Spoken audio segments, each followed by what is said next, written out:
یه دریاچه تو تانزانیا وجود داره که هرچی داخلش بیفته تبدیل به مجسمه میشه.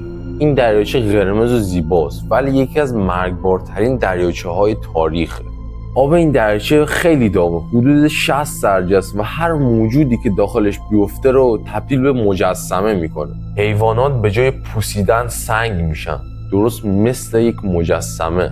یه عکاس معروف به نام نیک چند سال پیش رفته بود اونجا و جسد موجودی رو دید که خشک شده ولی انگار هنوز زنده است. دانشمندان میگن دلیلش وجود سدیم کربنات و مواد معدنی خاصه که سریع اینا رو خشک میکنه که مثل یک ماده محافظ بدن حیوانا رو سریع خشک میکنه. اما با وجود ترسناک بودن این دریاچه یه نکته جالب داره. فلامینگوهای صورتی دارن داخلش تخم گذاری میکنن. خیلی جالبه. اونجا برای بیشتر موجودات مرگاوره ولی فلامینگوها دارن ازش درست استفاده میکنن.